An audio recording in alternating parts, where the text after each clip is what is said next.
Hello, good evening, all of you. Am I audible? Denwani? Yes, you are. Yes, I can hear. Okay, thank you. It's my pleasure to warmly welcome you, all of you, to today's working paper presentations organized by Department of Economics, University of Colombo. At the outset, I would like to extend a very warm welcome to Senior Professor Amrithalingam, Head of the Department of Economics. We sincerely appreciate your presence and continued support for research and postgraduate scholarship within the department. I would also like to acknowledge Senior Professor S.P. Premaratna, whose academic vision led to the introduction of the working paper series, providing an important platform for sharing ongoing research and fostering scholarly dialogue within the department. My warm welcome is also extended to all members of the academic staff of the Department of Economics, our authors and presenters, and all participants joining us today. The purpose of these working paper presentations is not only the share research findings, but also to encourage discussion, critical engagement, and constructive feedback. Therefore, we highly encourage everyone to actively participate during the discussion session. So today we will have two working paper presentations. We will begin with working paper 10, followed by working paper 12. After each presentation, we will open the floor for questions, comments, and discussion. Our first presentation today is working paper 10. The title is The Economics of Primary Healthcare in Sri Lanka, Assessing Household Health Expenditure and Burden of Care. This paper is authored by Ms. K.T.A.R. Samarasinghe and Dr. I.W. Ratnayaka from the Department of Economics, University of Colombo. The study examines existing literature on the economic aspects of primary healthcare systems, particularly on focusing on household health expenditures and the burden of healthcare cost. It also draws insights from international experiences and discusses implications relevant to the Sri Lankan context. It is now my pleasure to invite the author to present the paper. The floor is yours. Okay, thank you very much. Am I audible? Yes, Sukmali, you are audible. Okay, thank you, madam. Good evening, everyone. Today, I will be presenting systematic literature review on the economics of primary healthcare in Sri Lanka, assessing household health expenditure and the burden of care. This study was conducted in collaboration with Dr. Vasana Ratnayaka. Here is the outline presentation for today. So to start with introduction, let me briefly explain what is primary healthcare. Actually, primary healthcare became globally recognized through the Alma-Ata Declaration in 1978. 134 WHO members committed to achieving goals as health for all. So primary healthcare represents the first point of contact individuals, families, and communities have with the health system, and it plays a critical role in improving efficiency, effectiveness, as well as equality. When we look at why is that important? Because primary health care acts as the pillar of equitable care, and this initial level of care helps improve population health outcomes and reduce overall health cost. So primary health care is built on three main pillars. They are universal access to quality health services, empowered individuals and communities, and multi-sectoral policies and action for health. Over the past several decades, these principles have shown strong potential for expanding access, improving equality, and reducing financial burden, especially low-middle income countries like Sri Lanka. Now I give you an overview of research problem in three parts. First, look at the existing context. Next, I'll highlight the issues that have not yet been addressed. Finally, I'll discuss the rationale for doing this study. When we look at the existing context, primary healthcare is recognized as the most cost-effective way to achieve universal health coverage. Over the past 4 decades, primary healthcare has improved access, coverage, and health outcomes. On the other hand, Sri Lanka has historically achieved strong health indicators through a free public health system. However, rising demand on primary care facilities continues to strain resources, medication, and diagnosis.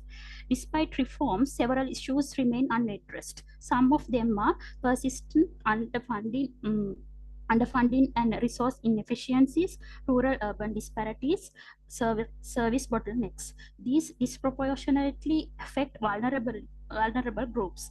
Households still face increasing out-of-pocket spending, and there is limited empirical evidence in Sri Lanka on the economic consequences of primary healthcare challenges, including how system gaps translate into increased health expenditures and burden of care. Purpose of this study is to investigate how these primary healthcare challenges contribute to household healthcare expenditures and the overall burden of care in Sri Lanka. To do this, we systematically synthesize high-quality evidence from peer-reviewed Q1 journals from PRISMA guidelines. Review also identify methodological patterns, research gaps to inform future policy and strengthen primary healthcare efficiency while reducing unnecessary household costs. Now I will give an overview of the objectives and scope of the SLR paper. Objectives of this paper are first to examine the research approaches used in the literature on economic factors affecting primary health care. Secondly, to look at the existing evidence on health expenditures factors and a burden of care associated with primary health care delivery. And finally, to identify gaps in the literature and suggest directions for future research, particularly aimed at improving primary health care efficiency and reducing economic burdens. Review the scope. This study focuses specifically on the economics of primary health care in Sri Lanka. It looked at key aspects such as health expenditures, household cost, and the overall burden of care. Review also consider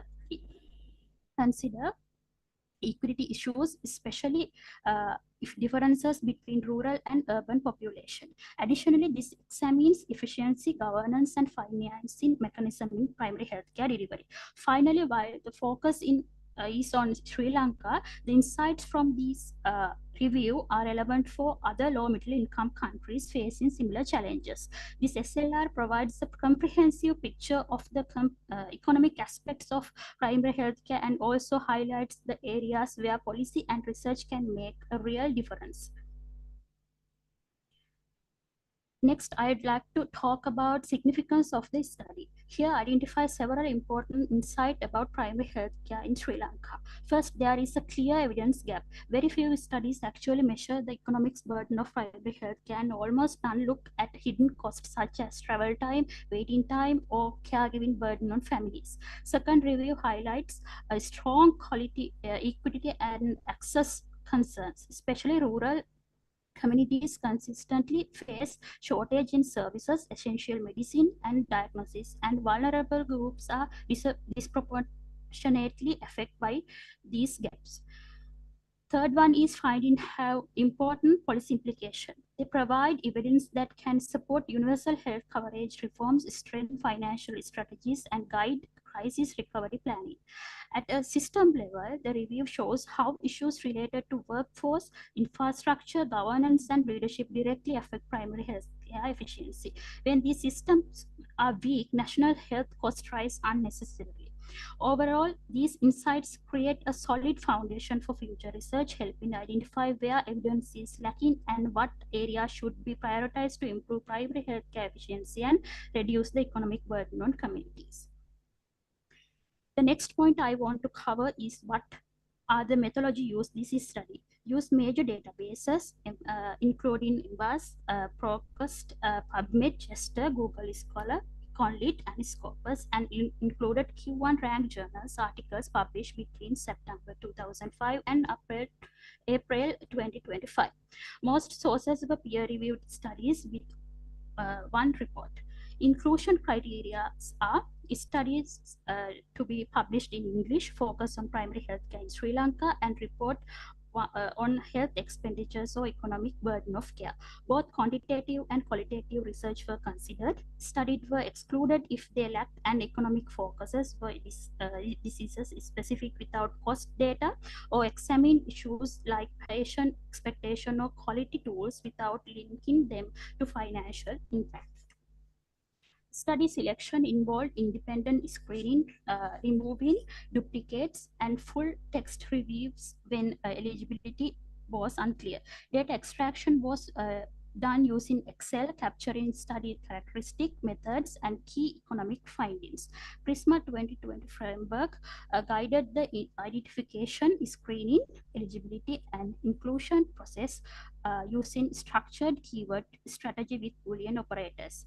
For quality assessment, 35 studies were evaluated using a methodological checklist. This included criteria such as clarity of objectives, data sources, study size, variables, methods, results, limitations, and interpretation.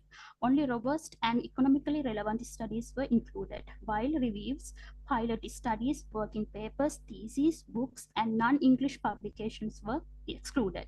This ensured a high-quality evidence base for the final analysis. Now I will explain the result of the review. We used PRISMA flow diagram to identify relevant studies. Initially, 821 articles were found through databases. After removing 19 recorders, 16 duplicates, and 3 ineligible, we had 802 articles for title and abstract screening. At this stage, 643 were excluded, leaving 159 for full text review. We assessed 161 full text in total, and after excluding 126 for reasons like low quality, irrelevant economic variables, or unsuitable settings. Finally, 35 studies, including one WHO report, met all inclusion criteria and formed the basis of our analysis. Next, you can see factors examined and their frequencies. 35 studies included in this review. Most frequently discussed area was the overall economic burden of care, showing how cost continued to affect both household and health system. Human resource capacity was another major theme, with the studies pointing to staff shortage and skill gaps that reduce efficiency and increase cost. Infrastructure and service availability were also commonly highlighted. Here is the summary of characteristics of 35 studies. Only 40% focus specifically on Sri Lanka, while most were conducted in broader low-middle income countries or global context. Publication trends shows a strong increase in between 2021 and 2025. Most studies use secondary data and methodologically quantitative designs domained at around 46%, followed by qualitative, mixed method, and conceptual papers. Overall, the evidence base is diverse but is still limited in Sri Lanka specific economic research. Next point I want to cover is core themes and findings of SLR. Actually, health infrastructure and service availability emerge as a major issues. When medicines, diagnostics, essential services are lacking, patients often bypass primary healthcare facilities. As a result, seeking care at high level or private hospital, which significantly raise their expenses. Human resource capacity also plays a crucial role. Many studies point to staff shortage, uneven distribution of health workers, and limited training. These issues create a long waiting times, reduce quality of care, and push patients towards more expensive private options. The economic burden of care becomes greater when primary healthcare systems are poorly resourced. Weak supply chain and rising drugs prices have increased household spending. Strengthening primary health care can reduce this burden by preventing unnecessary hospital visits. So social burden of care adds another layer, with hidden costs related to travel, waiting, and informal caregiving. These factors particularly affect rural communities and contribute to decline trust in primary healthcare services. Household health expenditure remains a major concern. Out-of-pocket cost for medicine, diagnostic, and consultation continues to push vulnerable families towards catastrophic spending, especially when public facilities have shortages and people are forced into private care. Overall, these themes show the system-level gaps where in infrastructure, workforce, or financing directly increase both economic and social burdens on communities. To conclude, this review highlights the role of primary healthcare in improving population health and advancing universal health coverage in Sri Lanka. Country has strong health outcomes through its free public health system, but ongoing economic challenges such as underfunding, inefficiency, workforce shortage continue to pressure householders and the health system. So evidence also shows that limited primary health care coverage increase out-of-pocket spending and financial hardship, particular for rural and low-income communities. This means primary health care should be viewed not only as a health services issue, but also as an economic and social policy priority. For that, several areas need to improve. We can strengthen financial protection through prepayment system and social health insurance, improving efficiency through digital tools and better workforce allocation. Also promoting equity through community-based care and a stronger rural infrastructure. Effective governance and innovative financing approaches are also essential. Future research should focus on financing effectiveness, indirect and social cost of care, and the long-term sustainability of primary healthcare system. Overall, strengthening primary healthcare is not only vital for health outcomes, but also a strategic investment in social protection and economic resilience. Overall, there are some limitations. Many studies rely on secondary data and descriptive methods, with few collecting primary data, and measurements approaches to economic burden vary across studies. There is also limited Sri Lanka specific empirical research because much evidence comes from broader South Asia or low middle income countries. Despite these challenges, this review brings together existing evidence such as showing how primary healthcare issues affect household spending and system efficiency, emphasizing the need for more investment, better financial protection. So these are the references of this study. So that's all about presentation. Especially, I would like to thank my supervisor, Vasana Madam, for guidance throughout this work. Also, I would like to thank Senior Professor Amala Madam, Senior Professor Premratna sir, and Chatla sir for the valuable support and guidance. Thank you all.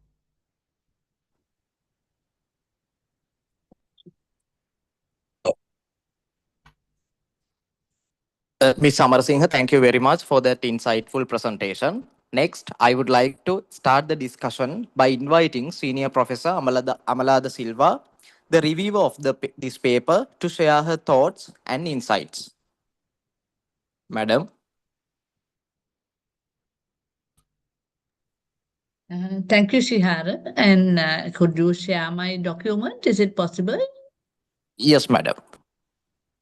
First of all, I really want to congratulate Rukmali and Vasana for doing a very remarkable piece of work on using this Prisma approach to, doing systematic literature review. I think this is a good lesson for everybody. If there were more students here, it would be good because I would really like PhD students to understand that such a systematic literature review is a really valuable contribution to your study because it guides the study process on a very rigorous and comprehensive approach. So that's my first point, but I have a few other points which I would like to just share with you. I have a concern which I think it's really a question, Rukmali. In certain places you talk about, and when you look at your table of table 1, for example, there is a lot of, you have gone through the literature of a lot of countries, and that is very good. And from that, you are getting ideas about Sri Lanka, and that is perfect. But my concern, and I think it's something that you both of you need to think about, and maybe not respond immediately, but think about it. Because if I was really looking at this, I would have titled it a little bit different. Can it go down a little bit, Shihara or Vasana? Who said? Yeah, no, other way. I want to see the title. Yeah, the title of the paper. So yeah. A little bit, yeah. So I would have, suggested that the title should have been The Economics of Primary Health Care and not bring in Sri Lanka all the time because you are really not looking at the economics of primary health care in Sri Lanka. You are doing a very useful study, which is including, looking at global literature. yes, there is some Sri Lankan literature there, but the whole objective of your, your SLRR is to look for factors that affect the economics of primary health care. So, I mean, think about it and then maybe go through the document. I will be sharing back the document with Vasana because I'm one of these incorrigible people who edits everything whenever I see something. So I will be doing a quite thorough edit and I will share that back with you. But I'm just talking about the main points here. The issue of whether you really want to have this word in Sri Lanka because it keeps popping up in many places in your study.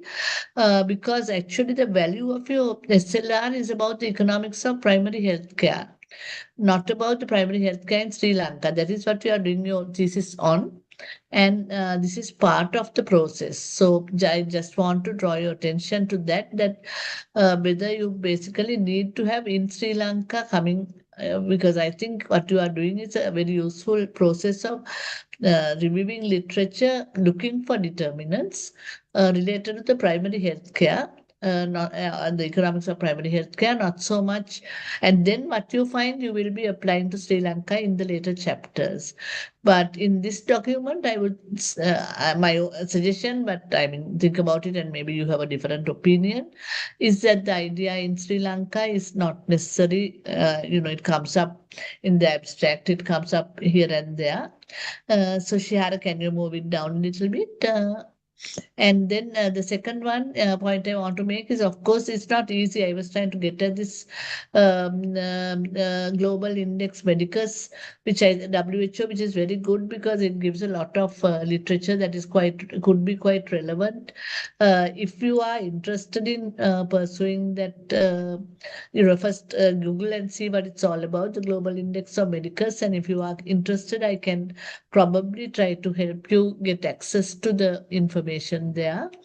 And then the third issue I like to make is that in the results section, I would actually suggest that it's not a major thing, but it might be adding value because the whole idea of a document of this nature or a PhD is that we synthesize information. So part of the synthesizing process, which is like fusing, blending, and integrating of ideas, is also about putting the ideas in the right order, the sequencing. So here, this suggestion to you is whether you would have the section 3 results and then have section 3.1 as process, 3.11 identification of studies, and 3.12 study characteristics, exactly as you have it now. But then have 3.2 as a summary of key findings, and whether you would think of reorganizing the key findings, subdivided like in the following sections. I won't go through everything, but like systematic factors, can you go down?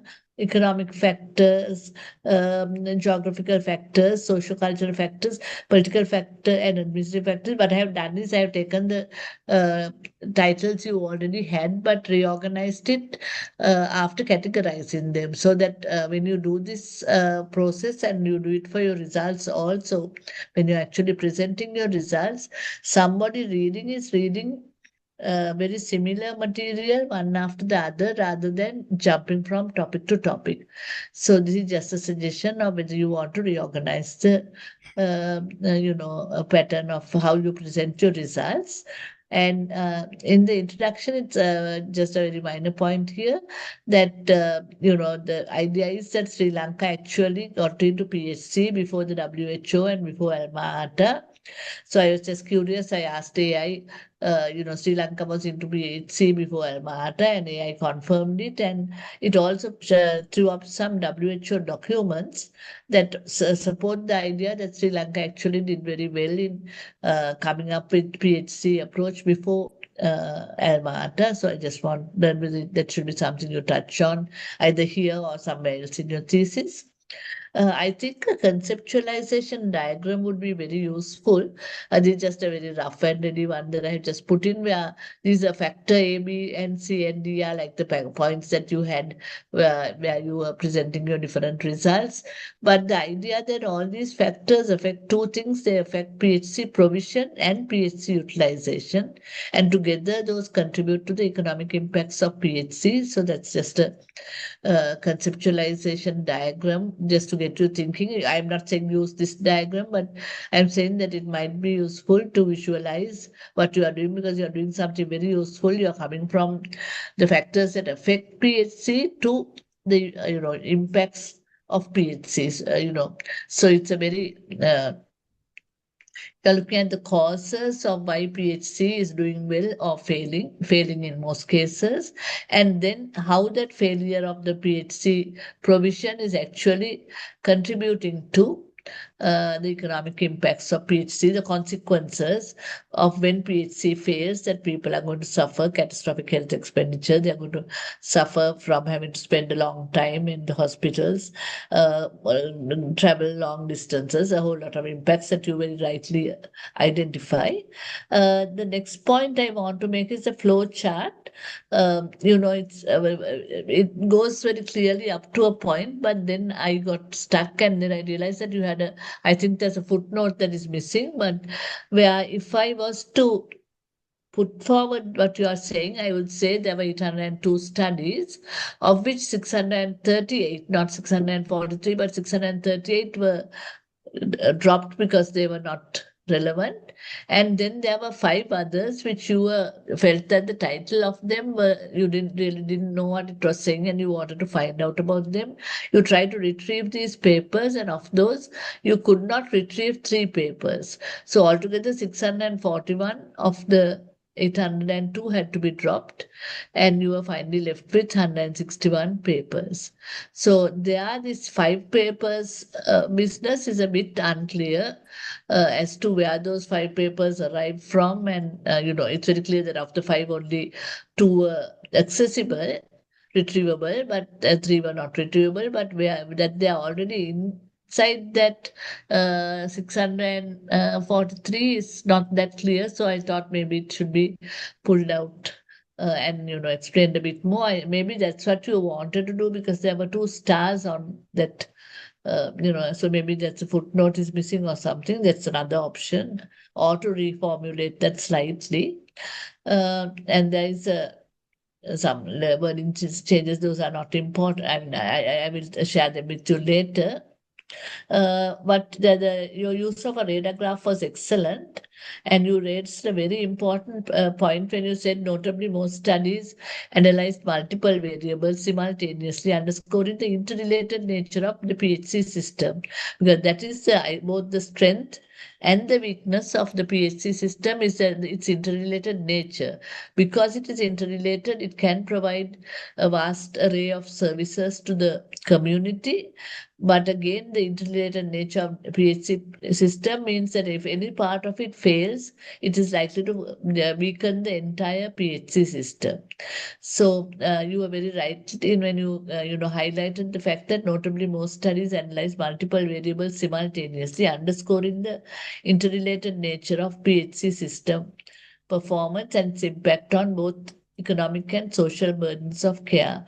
So that was an excellent, SLR you have done. And just 2 points I want to mention that which came out while you were doing your presentation. One is that you were sounded a bit sad that the measurement was varying, but actually the measurement varying is giving you a very good opportunity to look at the different measurement systems and come up with something that's very valuable of your own. The other one is just a warning that social health insurance is talked about a lot in Sri Lanka nowadays and a lot in the literature. But one has to be really careful to think, where is the money going to come for social health insurance, the source of the funding. So before you get very enthusiastic about social health insurance, just read up a bit more, focusing on the where the funding is coming. In theory, it's very nice. Everybody is covered by insurance. But where is the money coming to do that becomes a big challenge in a country like Sri Lanka, where we have a large informal sector, we have large numbers unemployed, and a lot of poverty. Uh, Not to discourage you from going down that line, do think about it. But a lot of health economists in the country are very wary of the fact that the government is very enthusiastic about creating social health, talking about social health insurance. They are really not stopping to think about the practicality of it. And that is something that you should be giving some attention to. So overall, thank you very much for a very pleasant task of reading your paper, Vasana and Rukmali. And bear with me because I will share back your document with my little cuts and additions and comments. And just take on board whatever you feel comfortable taking on board. But I will share that with you. And thank you for giving me this opportunity. Professor Amalada Silva, Madam, thank you very much for your valuable comments and insightful discussion. We now open the floor to the audience for questions and comments. Please feel free to share your thoughts or raise questions. We especially welcome perspectives from colleagues working in health economics, public policy, and development economics, as your insights would enrich this discussion.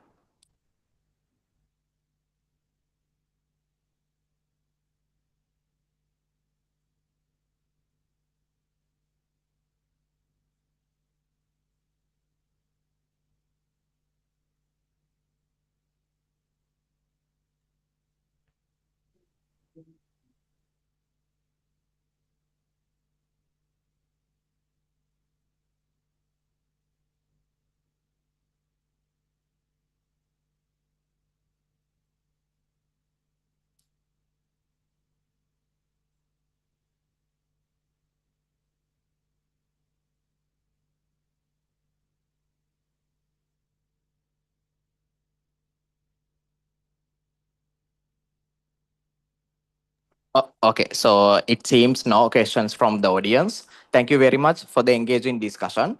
We will now move to our second presentation for today. Our next presentation is working paper 12. The title is The Economic and Financial Implications of ESG Integration in Banking, a systematic literature review of global lessons for Sri Lanka. This paper is authored by Mr. Erantha Madavala, Professor Chandana Aludge, and Dr. Mahinda Pushpakumara. The paper reviews global literature on the integration of environmental, social, and governance principles within the banking sector, examining how ESG practices influence financial performance, risk management, and sustainable economic development. The study also highlights important insights that could be relevant for evolving sustainable finance landscape in Sri Lanka. It's now my pleasure to invite the author to present the paper. The floor is yours. Thank you very much. Good evening, respected professors, my dear colleagues, and distinguished participants. Today, I'm presenting my working paper titled The Economic and Financial Implications of ESG Integration in Banking, a systematic literature review of global lessons for Sri Lanka. This paper forms part of my ongoing doctoral research examining ESG integration and the financial stability in emerging economies, with particular emphasis on Sri Lanka's institutional context. The motivation for this research arises from an important policy tension. Around the world, ESG is being institutionalized within financial systems. However, in emerging economies like Sri Lanka, ESG integration remain early stage and fragmented. This leads to the central concern of this study, which is, does ESG integration genuinely strengthen financial stability, or does it simply increase the compliance cost for banks? Now, with that context, let me begin by outlining the global transformation taking place. Over the past decade, the global banking sector has been experiencing a significant transformation. Traditionally, banks focus mainly on profitability, liquidity, and credit risk. However, increasing concerns about the climate change, environmental sustainability, and the social responsibility that have begun to reshape how financial systems operate. Today, environmental, social, and governance, commonly referred to as ESG, factors are increasingly integrated into the financial decision making. Investors and regulators now pay great attention to the sustainability risks, which can influence credit risk assessment, cost of capital, and long-term market valuation.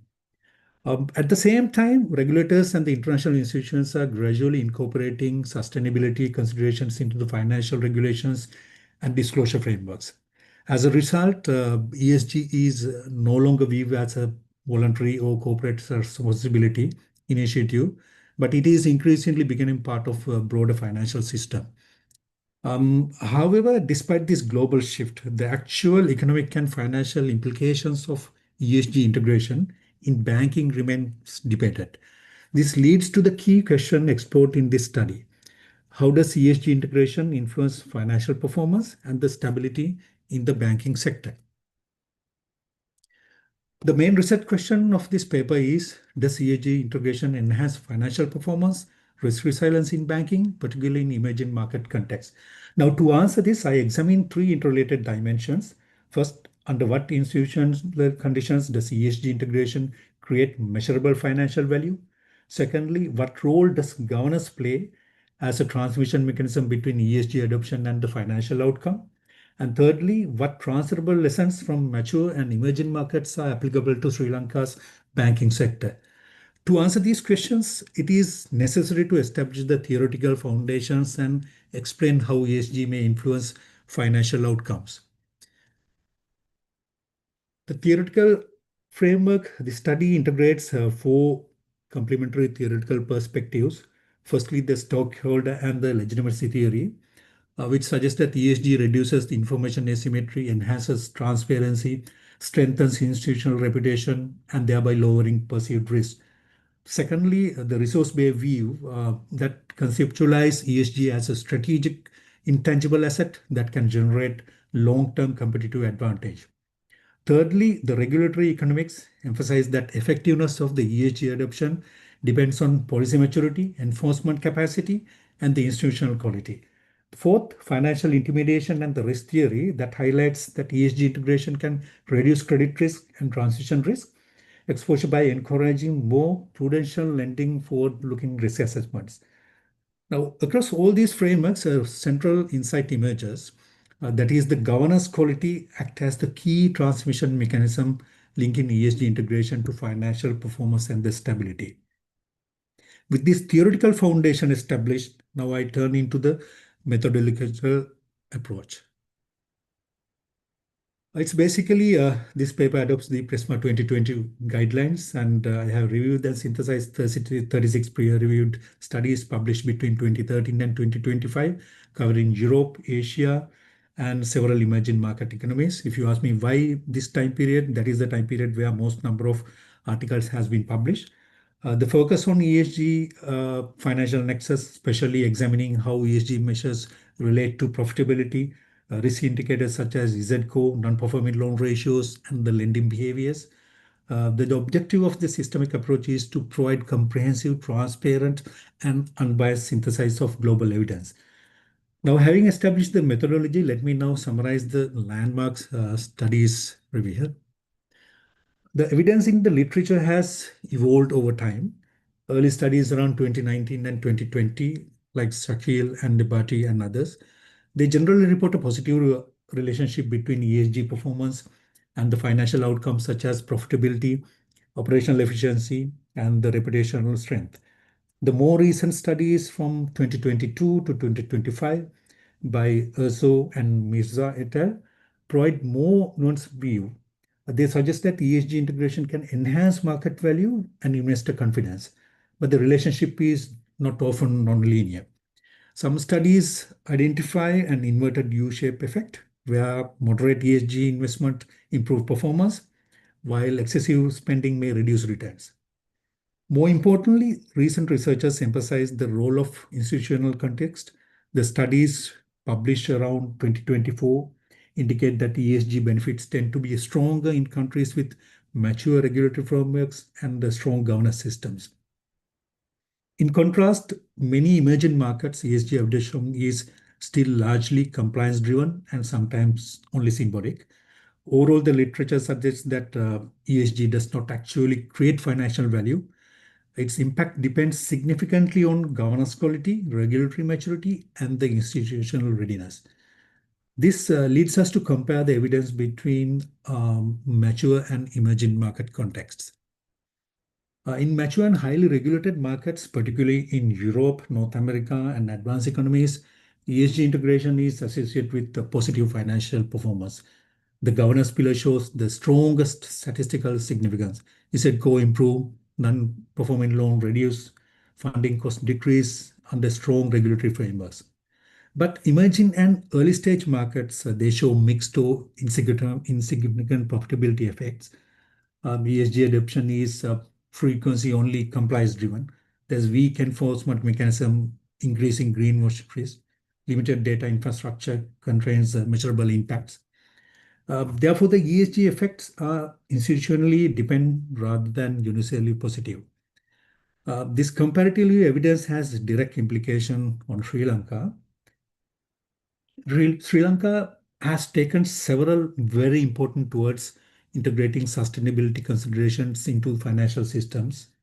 One of the most significant development up to now is the central bank's Sustainable Finance Roadmap 2.0, which provides a strategic framework for promoting green finance, climate risk management, and the responsible banking practices. There's also increasing alignment with the international sustainability disclosure standards. Sri Lanka has begun moving towards frameworks consistent with the ISSB, which is International Sustainability Standard Board, particularly IFRS S1 and IFRS S2, which focuses on sustainability-related financial disclosures and climate-related risk reporting. In addition, the country's financial reporting framework, including Sri Lanka Financial Reporting Standard, SLFRS, is gradually evolving to incorporate sustainability-related transparency and the governance expectations. These developments indicate that Sri Lanka's sustainable finance architecture is gradually strengthening, which is very important. Supervisory attention to climate risk and sustainability reporting is also increasing within the financial sector. However, despite all these positive developments, several institutional gaps still remains. At present, Sri Lanka does not have a standardized ESG integration index specifically designed for banks, which makes it difficult to consistently measure the compare and ESG performance across institutions. Similarly, ESG data availability and comparability remain limited, partly due to the early stage of reporting frameworks and differences in disclosure practices. In addition, enforcement mechanisms and the supervisory integration are still evolving. ESG integration may still largely are treated as disclosure requirements rather than being fully embedded into the risk management frameworks. As a result, there's a risk that ESG adoption may remain largely compliance-driven or symbolic, rather than becoming a fully integrated component of financial stability and the risk governance. Now, this brings us to the policy implications of the study.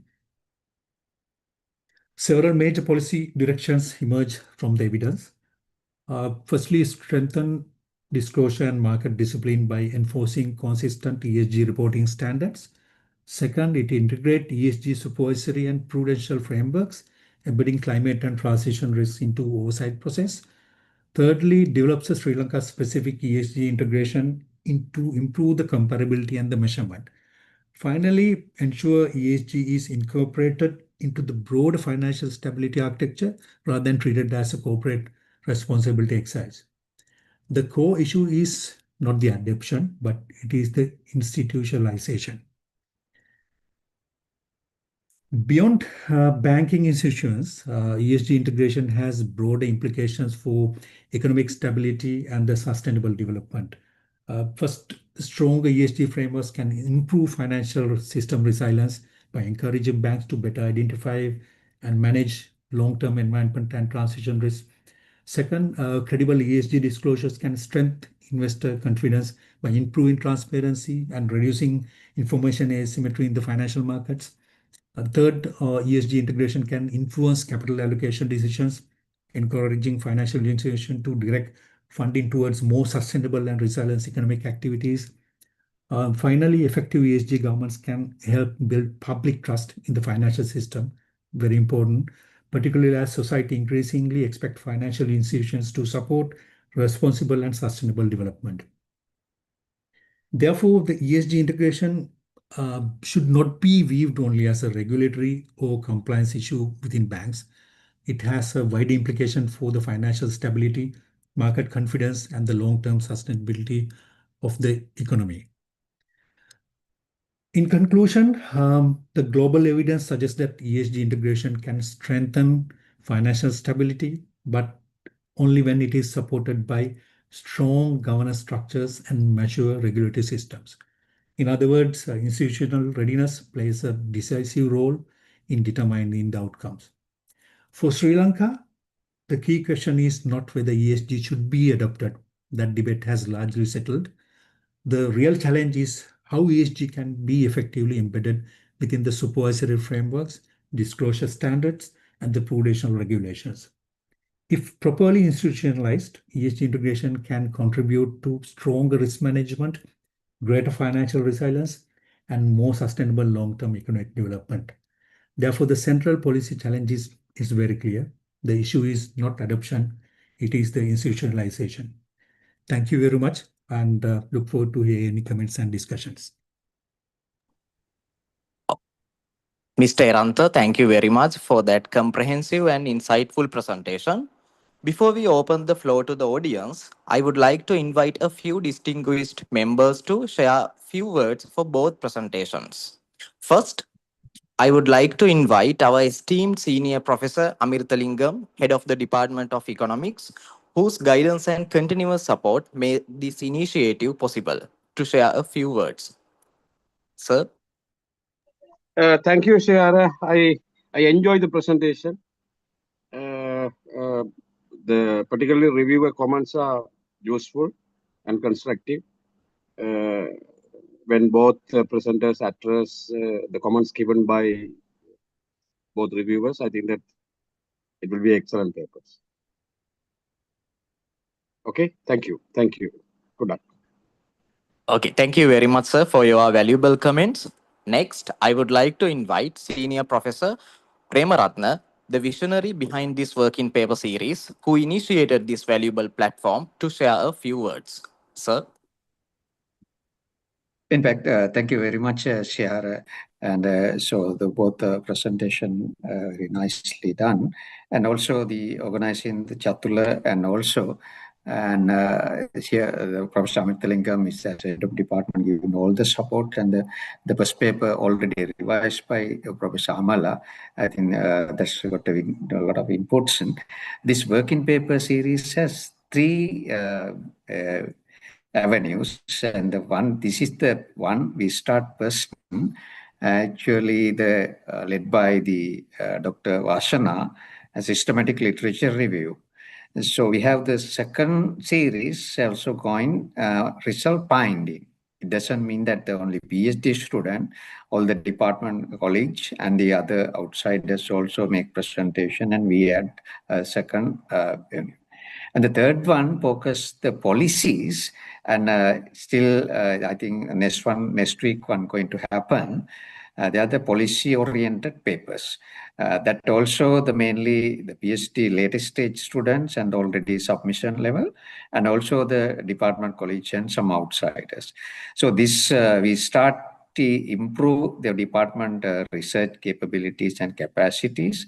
And this wonderful presentation, if you look at the first one, I think that really is a very improved and inputs there. I found that the authors identify gaps also. Their PhD, of course, their PhD going to fill some of the gaps. Little bit the paper focus, though it's a systematic literature review, a little bit focus on the general public, like into policy implication and policy discussion a little bit, that would be wonderful. Second one, also I think a little bit practical, and even though systematic literature review, a little out of the cell, discuss policies and things. That's wonderful. I think the second one also going to review I leave the reviewers to give comments and maybe feedback and some ideas, inputs. So thank you very much for invitation, and thanks, yeah. Okay, thank you very much, sir, for your valuable comments and insightful discussion. Now we open the floor to the audience for questions, comments, and reflections.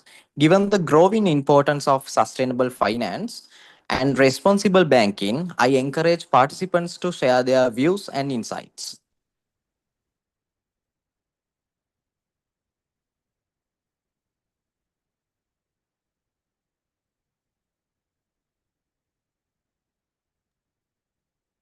So I would like, this is Vasana, so I would like to take this opportunity. So as an author in presentation, so thank you very much, Professor Amala, for insightful review comments. So we will improve our paper based on your comments. So thank you very much. And also I want to congratulate Mr. Eratta, and he's done his systematic literature review very well. And also he has found some special evidence, that means the literature gaps, so it will help him to find out the reasons, and also study very well during his PhD journey. So especially Mr. Eratta went through the 36 peer-reviewed journal articles and found out which was published between 2013 to 2025, and also he has examined the relationship among ESG integrations and bank profitability, resilience, market valuations, and long-term financial stability. It's a really good work. So then I would like to take this opportunity to congratulate both authors, including that means Apsara and Eratta. Thank you. I think so. Thanks, Dr. Vasana. I have personal thanks because this mastermind of this systematic literature review, Dr. Vasana. And also, I think that today, both presentations, you get comments and some ideas, even the presenting you got. And later stage, you can develop this working papers, journal article. And our journal is invite you. Maybe you can submit a journal article addressing or maybe taking these inputs and comment the improved version of paper, latest stage develop as journal papers. So with that, I open the floor. Any inputs and any discussion?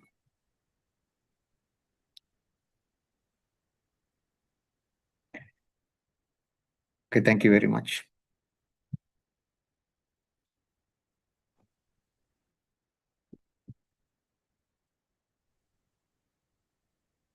Hi, am I audible? Yes, you are. My name is Amila. I'm a career banker. About the second presentation, because it is kind of directly linked to where I'm working area. First of all, for Mr. Eranta, I should thank you for highlighting one of the crucial and very timely topic through your working paper. Small suggestion, I think it's better if you could incorporate the role of the regulator also when it comes to the ESG framework, because they can play a very active role. They can put up, sometimes they can put controls and requirements directly linked to ESG, and also they can give some leeways, like, for example, when the bank lends, you need to have some sort of a ratio, capital adequacy ratio, and you can relax when it comes to ESG financing. So those type of relaxations will encourage more for the banks to go for ESG lending and everything. And apart from that, I think if you look at the last couple of years, most of the ESG thing is booming in the banking sector.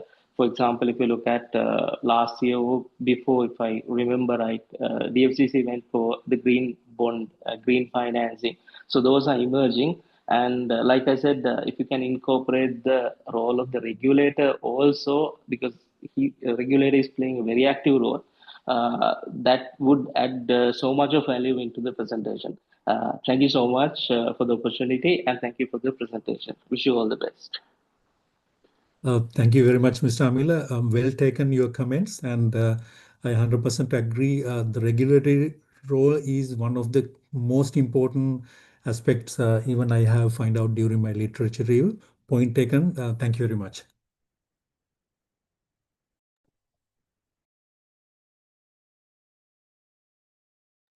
Any other questions, comments, or thoughts?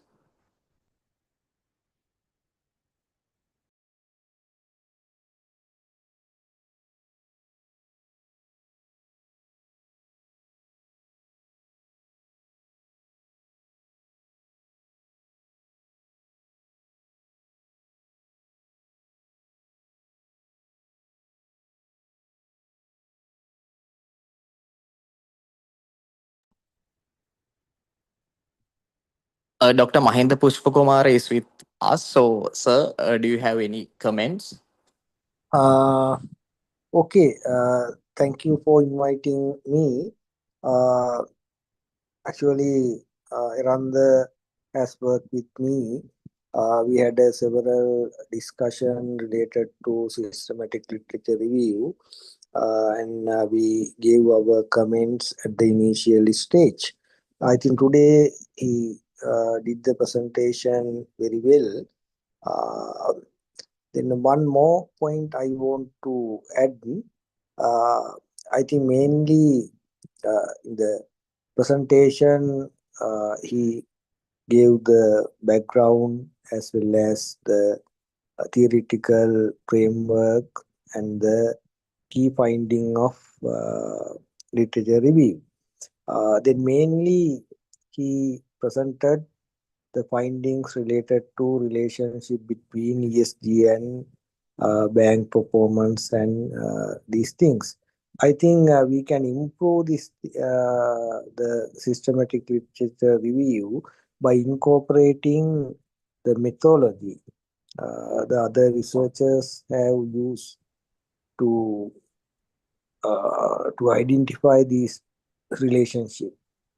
I think in the main paper, I think he has incorporated the methodology part also. Methodology mean the methodology that used by other research paper to identify the relationship between ESG and bank performance. And also, I think this is a very crucial situation for Iranda. I think he is in the Qatar now. I think the situation is not very. It's a very crucial situation in Qatar. However, with, he joined with us and he make a wonderful presentation. Thank you, Iranda. I highly appreciate your work. Thank you very much, Dr. Mahinda. Thank you. So, thank you very much for your valuable comments. And also, I would like to thank esteemed audience members, those who raised the questions. Before we conclude today's session, I would like to sincerely thank the authors, presenters of Working Paper 10 and Working Paper 12 for sharing their research with us. I also extend our sincere appreciation to Senior Professor Amirthalingam for his leadership of the department and continued encouragement of research initiatives. Our special thanks also goes to Senior Professor S.P. Premaratna for introducing the working paper series and for his continued intellectual guidance in strengthening the research dissemination within the department. Finally, I would like to thank all members of the academic staff, participants, and colleagues for your presence and valuable contributions to the discussions today. Your engagement is essential in fostering meaningful academic dialogue and strengthening the research culture of the department. Again, thank you very much for joining us today. Thank you. Thank you very much. Thank you. Thank you, Sigara. Thank you. Good luck.